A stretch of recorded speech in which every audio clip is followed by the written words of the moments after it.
Lou Judd was a frightened man. His hands, white as those of a woman, gathered the cards from the tabletop, and he touched his tongue to dry lips.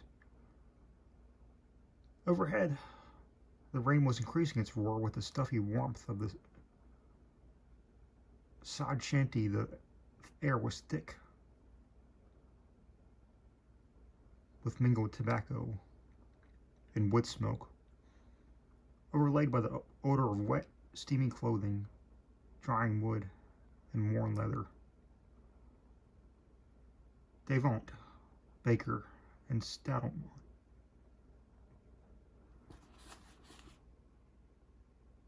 sat around the table. Peg Roper snored on the bunk against the wall, and Big Ed Colson, the stage driver, straddled a chair and leaned his hairy forearms on its back, watching the play. Judd was sure that Big Ed knew he wore a money belt, but whether the others knew, he could not guess. You think the next stage will get here through?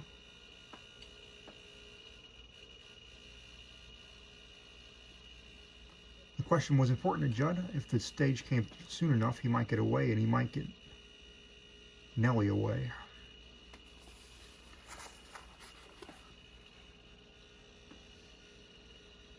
The stage on which they had come lay deep in mire with a broken axle. Colson shrugged. Your guess is as good as mine. This is the worst one I've seen in the country. In this country, and I've seen a few. Nellie Craig, Judd's niece, sat by the fire. It was bad enough to have to escort a young girl through such a country without having to stop over in a place like this. As protector, he felt woefully inadequate, yet he kept his face composed, trying to keep the others from realizing his fear. We might as well figure on spend the night here, Baker commented. If the stage does come, it will not get here before morning. Big Stadelman turned and stared toward the fire. Judd felt his abdominal muscles tighten, knowing he was staring at Nellie.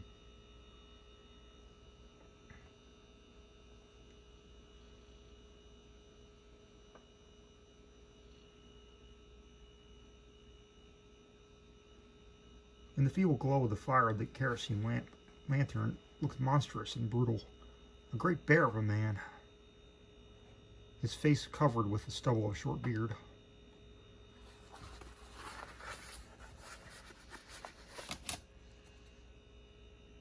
Devant was slender and sallow-faced, with malicious yellow eyes, his agile fingers fondling the cards like a lover. All the men were armed, as was the sleeping man on the bunk, and there was a watchfulness about them that warned Judd these were dangerous men. Colson was armed, but where he would stand, Judd did not know. A postal employee from Minnesota, Judd was new to the country, and although he carried a gun, he was clumsy with it. The fire sputtered from rain falling down the chimney, and in the interval that followed, a roll of thunder. They distinctly heard the splash of a horse's hooves on the sloppy trail. Devant's head came up sharply, and Stadelman's hands became still. All were listening. Ed Colson took the pipe from his mouth and turned his head. Who in blazes would be riding on a night like this? Baker demanded. No man in his right mind would ride in this rain. They heard the subdued sounds of a man stabling a horse in the sod barn adjoining. Then footsteps flashed and the flames flickered as the door opened to reveal wet boots, and above them, the lower edge of a slicker as the man stood on the steps closing the slanting door behind him. Judd waited, apprehensive and hopeful at the same time. Baker's hand was in his lap, and Judd knew it was a gun. What was he afraid of? What were they all afraid of? The newcomer came on down the steps, but nothing could be seen of him but because of his raincoat collar and his tilted hat brim. The hat was flat-crowned and black. The visible mouth was firm and the jaw strong. His rain-wet chaps were black leather, and when he removed his raincoat, he was wearing a French buckskin jacket over a gray wool shirt. He was, they all noted, wearing 2 guns, tied down.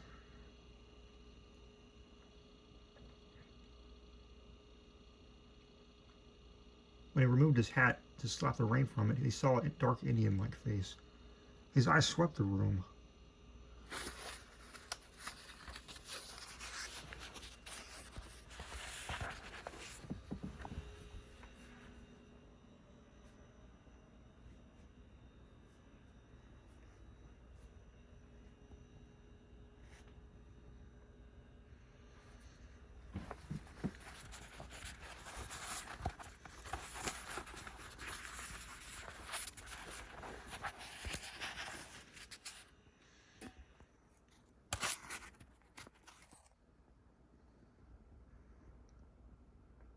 Lingering a bit on Roper, stretched out on the bunk.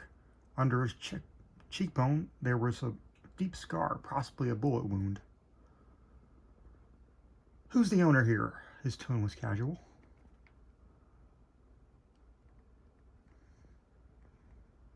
After a moment, nobody answered. Colson replied, "The place was empty.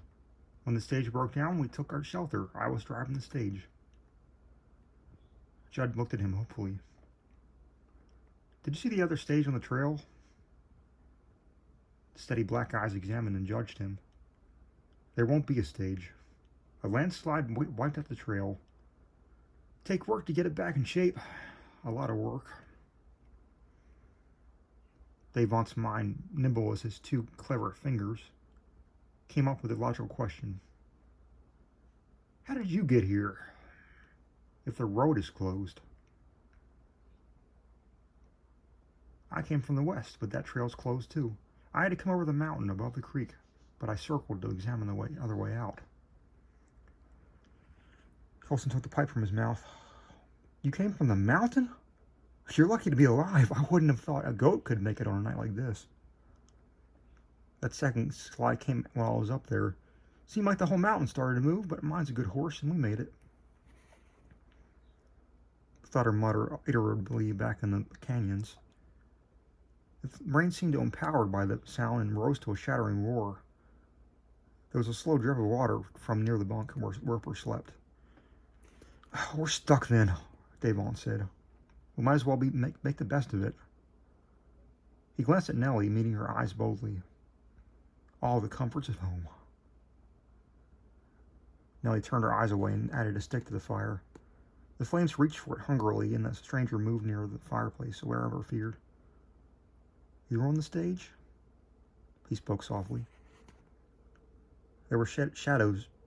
There were shaded hollows of tiredness beneath her eyes, which were dark and large. "I'm traveling with my uncle, Lou Judd. We're from Illinois." That would be the slender man in the store-bought suit. A feeble staff on which to lean on such a night in such a place. She knew he would be of no help, and she was frightened.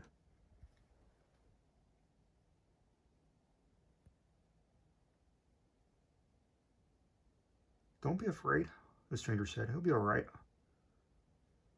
The others heard a murmur of their voices, but the words were inaudible. When the stranger looked up, Davant's cat-like eyes were on him.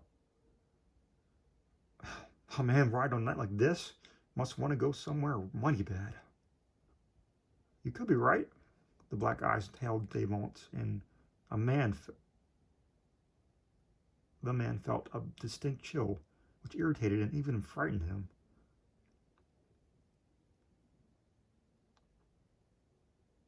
Stottleman was the one watching him, eyes suddenly attentive. Peg Roper shifted and muttered on the bunk. "You were all on the stage?" Baker's eyes lifted from his cards. His was a narrow, rock-hard face with a clipped mustache on his broad upper lip. "Now you're asking questions?"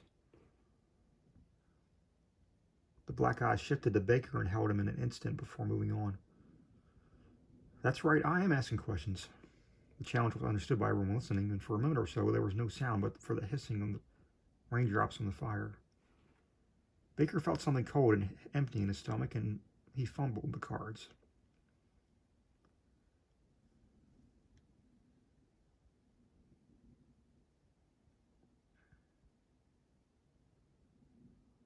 The yielding of his eyes enraged him, yet that voice had rung the crisp sound of authority.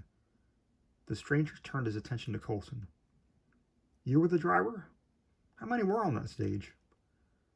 Only Judd, his niece, and Devant. Stottleman and Roper were in the dugout when we got here. Baker came along after. Roper was fast asleep when I came in, Stottleman said. You got a reason for asking? Murder's my reason. Murder and robbery. The killer is in this room. He just can't be anywhere else. Nellie's face was a blotch of white. Her eyes seemed even larger. You sure he came this way? Coulson asked. You know this country. He had no choice. He could have been on the stage, or he might have been one of the others. You have no description? Baker asked.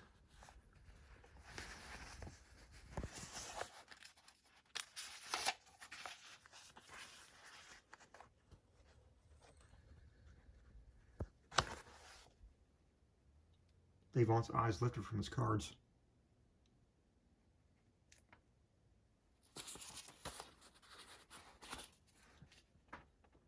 Who are you, asking all the questions? I'm a ranger. My name is Bowdrie. There was a heavy silence in the room. Others here might have been wanted men. At all that moment felt guilty, and their resentment was electric in the room. You should have kept it still about it, Judd said. Now there will be trouble. You can't avoid trouble in this case. One of you here is carrying money, and the murderer knows it. The murder back yonder was not a planned thing, and the murderer did not get as much as he counted on. It was something he stumbled into. A stick toppled over in the fire and sent a shower of sparks up the chimney. Nellie moved her wet feet closer to the blaze, and big Ed Coulson got out his pipe and stoked it methodically. Peg Roper continued to sleep. Judd sat silent, keeping his palms pressed to the table so their trembling would not be observed. It was Stottleman he was afraid of. Stottleman and Devant, yet he trusted none of them. Not even the ranger. Anybody got any coffee? Baker suggested. We might as well wait in comfort.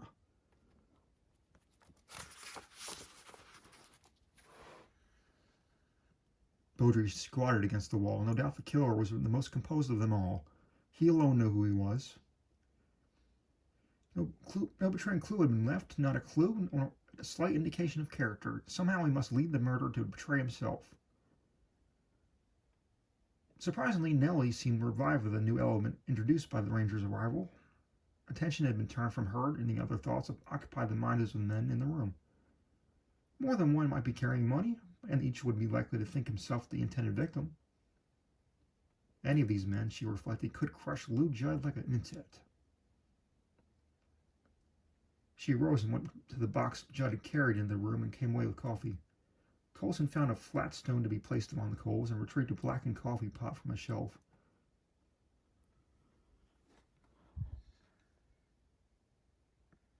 There was darkness back there.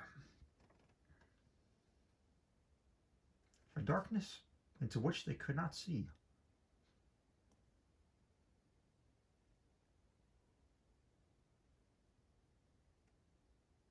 And when Coulson went away, all eyes followed him. All hands were resting near their guns. Coulson returned with a pot, and Nellie went about making coffee.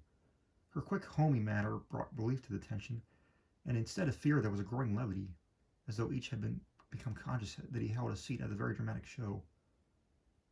Underneath it all, however, there was a taut strain of nervous tension. Of them all, Nellie and the stage driver seemed the least affected.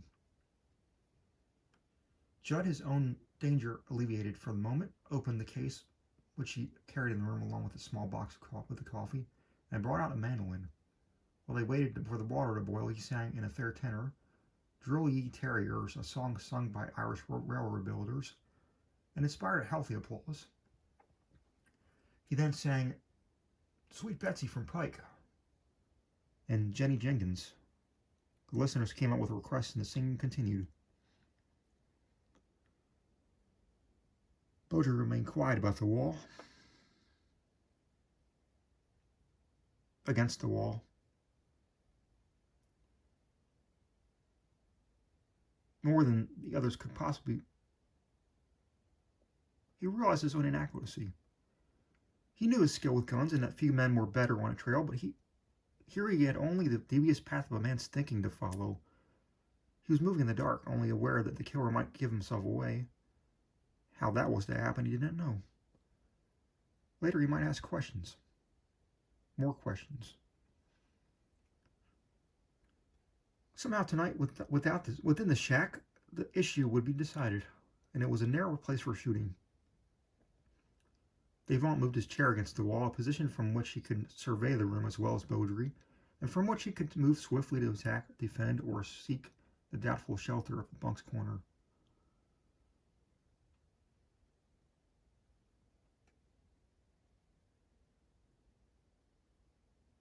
At this moment, Peg Roper awakened and sat up, obviously confused by the singing, the smell of coffee, and the crackle of the fire. Swinging his feet to the floor, he caught one spur in the ragged blanket. Disengaging it with care, he sat up, blinking around him. The sleepy little boy's face oddly puzzled under the shock of unruly hair. "What's come off?" Peg asked. "I go to sleep in a morgue and wake up in a party?"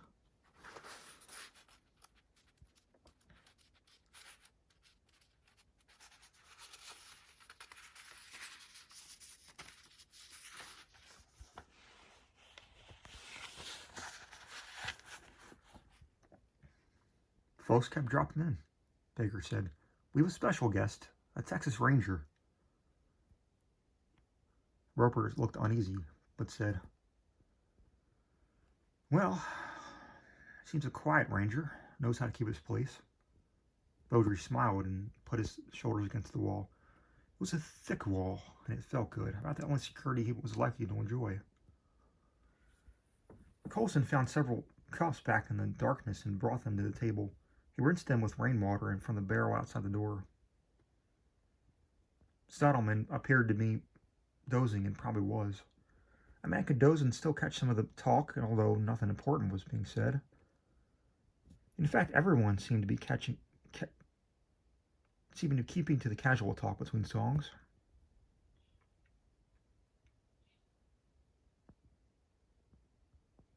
Baker changed all that. "How do you expect to find your man?" he asked Bowdrie. "He ain't just going to walk up and tell you, you know." "No problem."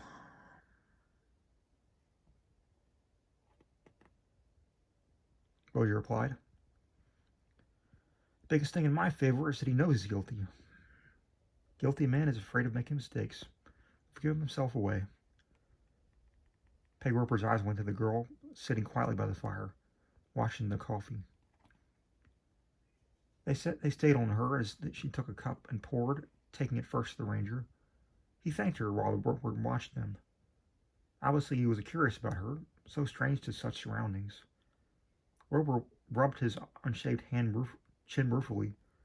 He looked miserable to try to make a play for the girl, but from the looks of it, the ranger had inside track, although he did not appear to be doing anything about it. Maybe it was because the ranger was protected. Bowdrie tasted the coffee with a real appreciation. He was vastly comfortable now with the cup in his hands, hot coffee in his belly, and the wall behind him. But when that side of the mountain had started to move back yonder, he had an awful sinking feeling inside of him that he had been the most scared he ever felt. Only the fact that he was riding the roan, a once wild Mustang, saved him. The bronc knew what to do and did it.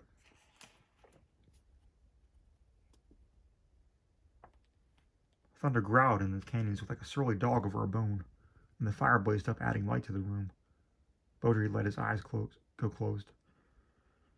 One man here was a murderer. But which one? He was a man quick to make decisions, even impulsive. He was utterly ruthless, with a sharp, cold mind and a contempt for human feelings and life. If unmasked, he would begin shooting without warning if possible, and he would not care who got in the way. Yet Bowdrie did know little about him. The killer had washed his hands back there at the shack where he murdered the old man. He washed his blood off the bench and hung out the pan. The old man would not have done that, as he was notoriously untidy. Bowdrie opened his eyes. "The man I'm looking for," he said, "just stumbled across an old miner and killed him. Probably thinking the old man had more than he did have. He did this just along the way whilst following a man he knew had money." "You'll never get him," Baker said. "What do you have to go on?" "Very little," Bowdrie admitted. "But we don't always need a lot.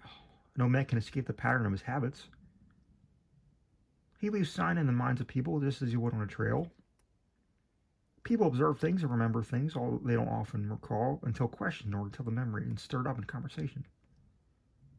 That won't stand before a jury," Devon said. "No jury will ever get this case," Bowdrie said. "This gent makes up his mind on the sudden. I'll draw a pattern of sign to corral him, and when he realizes I'm closing in, he'll go to shooting, and then he'll die. Or you will. Ever think of that, Ranger?" "Of course. It is an accepted risk in my business, but Rangers are enlisted because they're fighting men, and when they go out, they don't go alone. And when I go down that dark trail, there'll be a man ahead of me."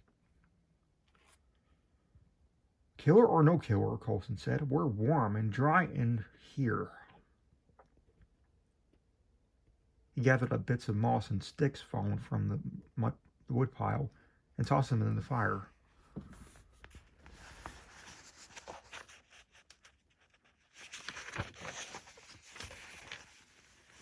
"Only if you expect to get your killer, get him before we get the stage started. Shooting frets my horses." Bowdrie went to the fire to refill his cup and felt eyes upon him. Perhaps more than one man here had reason to fear Ranger. Mentally he reviewed their faces, but none rang a responsive chord.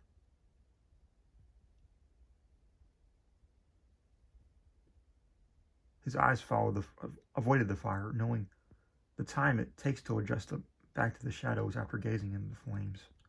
Time enough for men to die. He closed at Roper. "Drifting?" "Sort of. I'm punching cows on the nooses."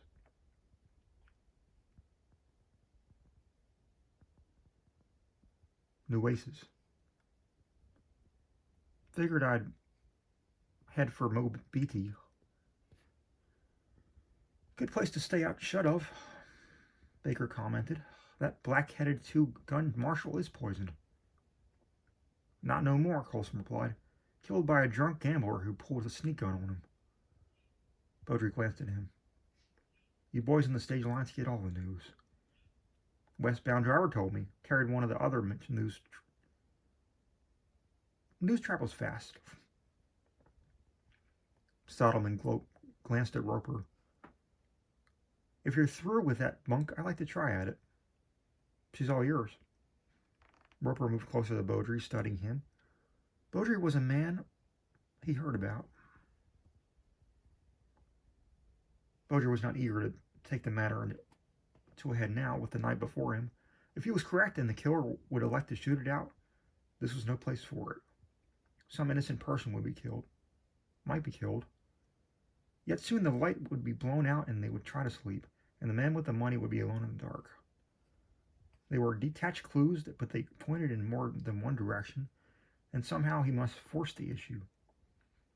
Devon helped him without realizing it. "Whoever he is, you've got him trapped. With both roads closed, there's no way out." "There is, though." Bowdrie was casual. "There's a canyon runs north of here. Looks like a dead end when you ride into it, but she branches out right quick. It will take a rider with nerve and a good horse to make it. That canyon's probably run 10 feet deep in water about now." "That's not for me," Devon was emphatic. "I've seen those canyons after a cloudburst." Ed Coulson tamped up the tobacco in his pipe and lighted up again. Bowdrie could feel Baker watching him, but Big Stottleman was looking at the girl again.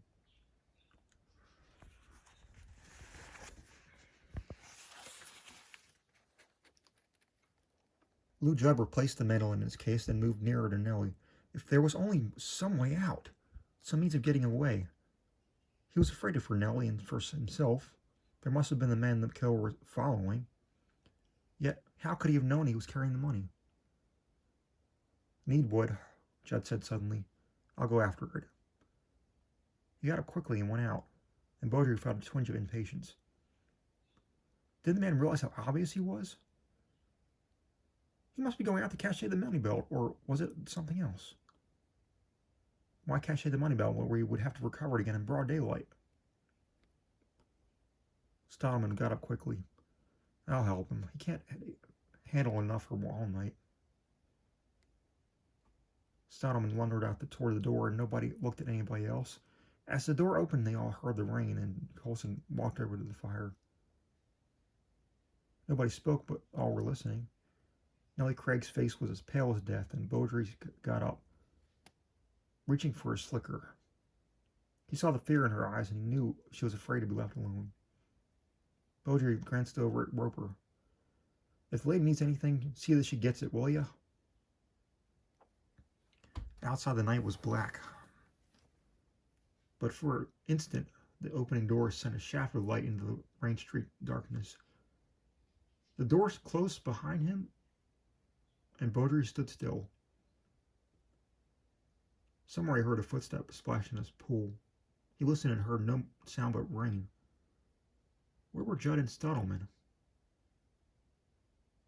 He turned toward the stable where the stage horses were there as well as his own, and the horses ridden by those who had not arrived on the stage. He grinned right into the night and realized what would happen if somebody tried to mount his roan. The horses merely tolerated Bowdrie, but it turned into a fiend if anyone else tried to mount it.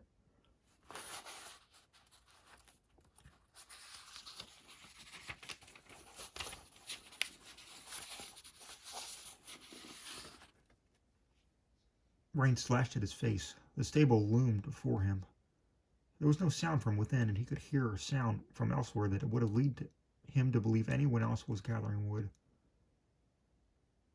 Straining his eyes in the darkness, he suddenly saw starkly revealed in a flash of light a huge looming figure. Bowdrie sidestepped quickly, but for his boot came down on something that skidded up from under him, and he fell, catching a ringing blow on the skull as he went down. Light seemed to burst in his brain, and he rolled over in the wet, struggling to rise. Another blow stretched him flat, and then he rolled over and rain poured over his face. He heard the splash of what sounded like a horse's hoof, and silence. He tried to rise, but the move caused a rush of pain to his head, and he blacked out. When he moved his eyes again, he felt feeling minutes passed. He struggled to his feet and stood swaying, his head throbbing with pain. Who could have hit him? Only his hat and slipping in the mud could have saved him from a cracked skull. He fought back the pain in his head. He slipped, and the man had hit him. A big man. Stottleman?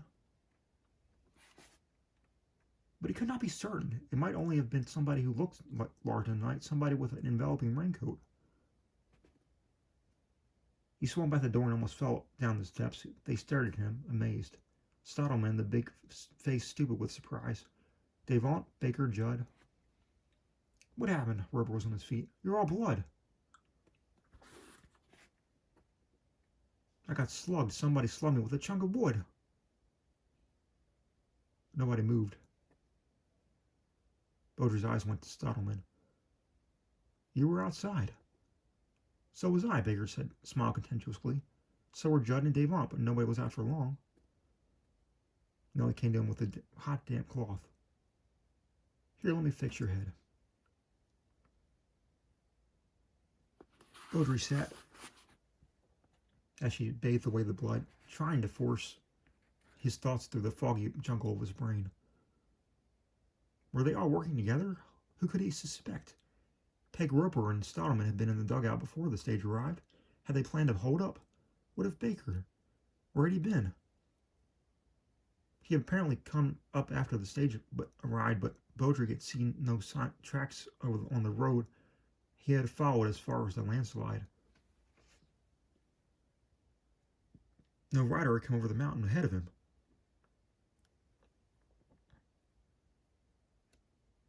It was a blockhead.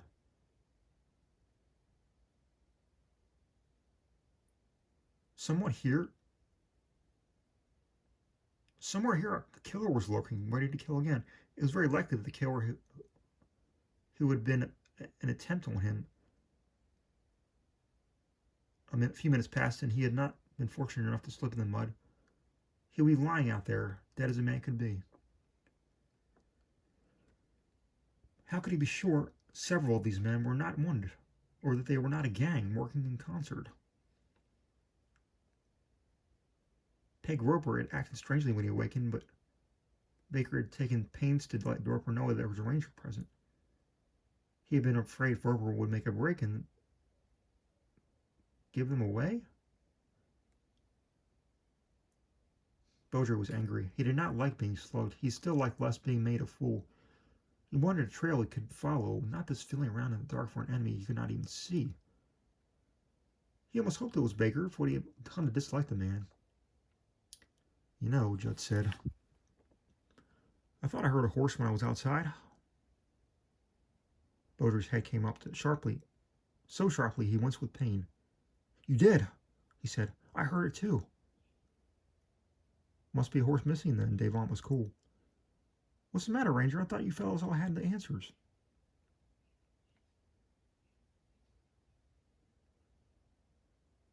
Bowdrie got to his feet again and put on his hat. His head had swelled and the hat fit poorly. Want some protection, Ranger? Baker taunted. Bowdrie turned at the steps. His black eyes were cold. Stay here, all of you. I want nobody outside, and if I see anybody, I'll shoot. He went out into the night, and it seemed even darker.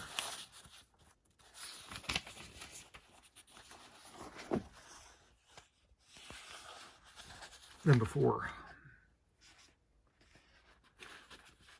Crossing the stable, he struck a match and held it high. The horses turned their heads and rolled their eyes at him. He counted them, struck a fresh match, and counted again. All were here. Savagely, he threw his match to the floor and rubbed it in the ground with his toe, stepping away quickly so as not to be standing where he had been when he held the match. He had distinctly heard a horse, but no horses were missing. Hence, there must have been another rider around. Someone who was not inside the dugout. He considered that the shelter they had found was half a sod shanty, half a dugout inside of a low hill, so as far as he could see, there was no place to get in or out but the door. On the other hand, he had not examined the back of the room where Colson had found the coffee pot. He had heard a horse, but Judd had not been robbed. If the killer was the kind of man Bowdrie believed, he would not leave without robbing Judd. Bowdrie went back to the dugout. No horses missing, he said. I heard a horse, too, Stadelman said. Do you believe in ghosts, Ranger? Baker smirked. Where's Colson? He asked suddenly. For the space of 3 breaths, no one replied. Baker looked quickly around, frowning. Davant got up uneasily. Nellie broke the silence. Why, he's gone. When did he go? Judd asked. I don't recall I last saw him. Davant looked at Bowdrie. Colson is a big man, Ranger, but why would he slug you? Don't be foolish, Baker interrupted angrily. Why would he want to do that? Chick Bowdrie was very still, thinking. Did any of you talk to him in the last station? They looked at each other and then shook their heads. Nobody had. Were there any stops between here and there? No stops. Colson? Why had they not thought of him? Because he was or seemed to be the stage driver. If it was him, he muttered, this better plan than I thought. Baker smiled. If it was him, Ranger, how did he get out of this dugout without being seen? And where did the horse come from? He didn't go up the steps, Roper said. I was sitting there all the time. The coffee pot. Bowdrie stepped around Judd and went out in the dark area behind the sideboard. There was a pool of water on the earthen floor from a leak in the roof. He held the lantern high. There was also a wrecked bunk and some old debris. Away from the firelight, the muddy space was damp and cheerless. He looked around and suddenly they heard an irritated, half-uttered, "Damn!" The light of the lantern disappeared. He called back. "There's another room back here." It was where he kept his horse. They crowded to look beyond the dark space. There was a door, not to be seen from the front of the dugout, and the small room beyond it was tight roofed and dry. There was hay on the floor and a crude manger. Beyond it was a door that led outside. Devant peered through the peephole.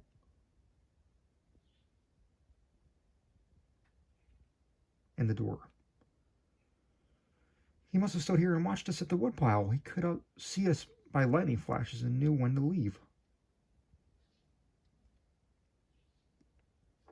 Judd shoved them aside and plunged past, opening the door on the outside, charging through the dwindling rain to the far side of the woodpile. "It's gone! My money's gone!" he wailed.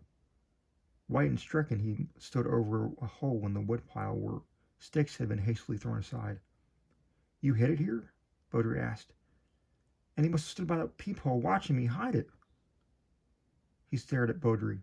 "It was all I had. All. And all she had, too." Ed Colson, then, had been here before. Instead of being the spur of the moment, this robbery had been part of a carefully conceived plan. Colson had robbed the prospector by taking advantage of an unexpected opportunity.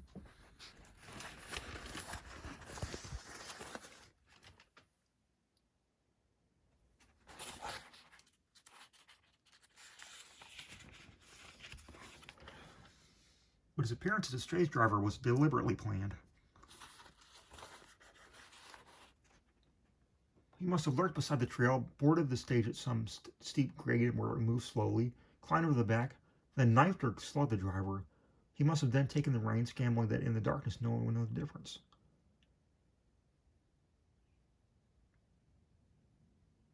The breakdown was undoubtedly deliberate, but the blocked trails and the arrival of Bowdrie had been no part of his plan. Peg Roper threw wood on the fire and then stepped back, watching the flames take hold. Devant stepped back into his chair and gathered the cards into a stack. Baker smiled, looking around at Bowdrie. "Well, Ranger, now what happens?" Chick Bowdrie studied a spot on the back of his hand with perplexed eyes. It was a round, red spot, slightly fringed on the edges. It was blood. He ignored Baker and shifted his glance to Roper. "You were the first one here?" "Yeah. The place was cold and empty. I knew nothing about that no back room. I just broke up some kindling and got the fire going. Once it was burning pretty good, I put some chunks in the fire, laid down, and was played out. You were next, Stottleman?" "Uh-huh. Roper here. There. Was asleep or pretending to be when I came in. I put more wood on the fire and sat down at the table. About that time other folks started arriving." Bowdrie picked up his cup and then Nellie filled it from the pot. He sat down in an empty chair with his back to the wall. Right from the start, this had been a tough one. He'd been searching for a man he'd never even seen and whom he had no description. He had found himself among a group of people, any one of whom might be guilty. Now the least likely of them all seemed to be the man he must find, and that man was gone. Or was he?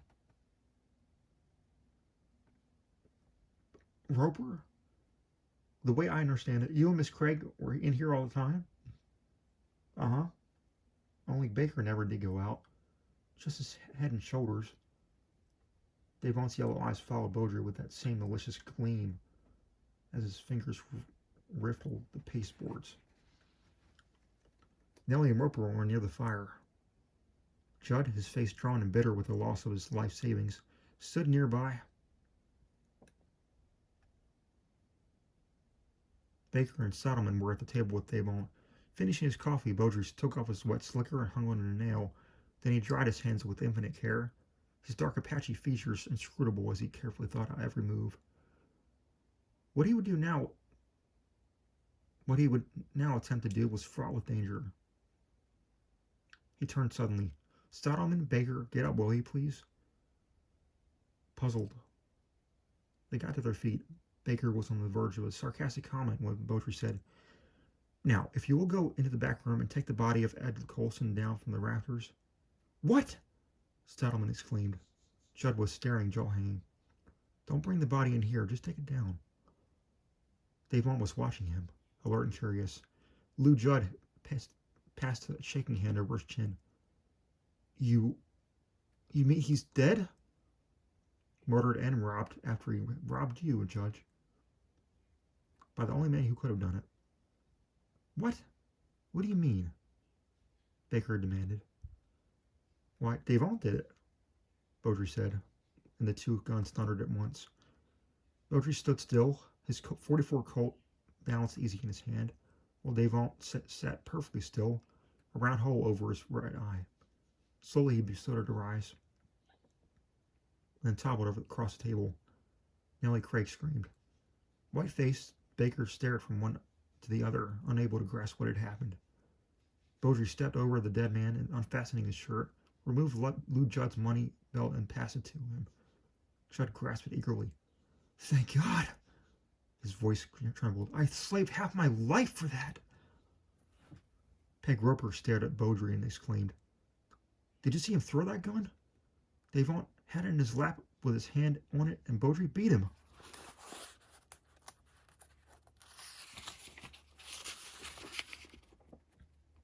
"How could you know?" Baker asked. "How could you possibly know?"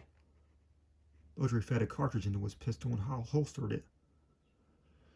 "I should have known from the beginning. Ed Colson killed that prospector, and he probably killed the stage driver. Somehow, Devon got wise. Maybe he actually heard or saw something back there on the grade. Maybe he was following Judd himself. Judd and Stottleman went after Wood and not followed them. Colson had been to the back dugout before, and he went there again.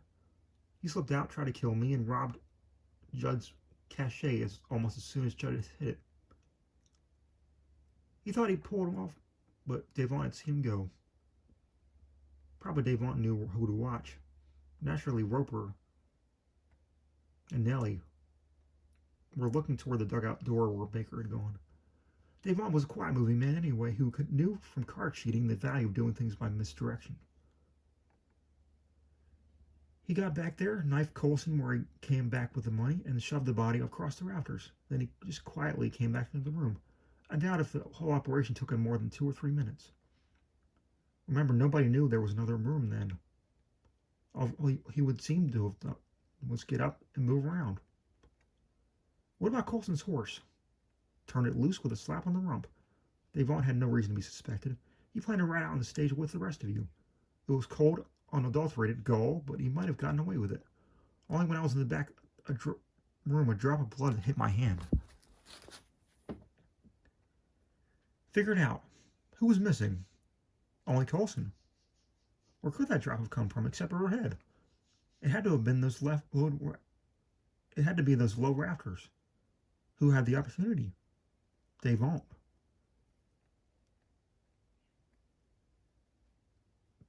Baker said Devon was outside, but he wasn't. That indicated to me that Devon was moving around. Probably Baker thought he had gone out because he was not in sight, but he wasn't paying that much attention. I wasn't, Baker said. I was expecting gunfire out there. Nobody said anything for several minutes, but then Lou Judd sat down and looked at his niece, smiling. We're going to make it now, honey, he said. Stottleman crossed to the bunk and stretched out on the hard boards. He was soon asleep. Roper hunkered down near the fire. It is almost morning, Baker said. Maybe the stage will get through. I hope so, Judd said sincerely. Chick Bowdrie said nothing at all. He was sitting against the wall, almost asleep.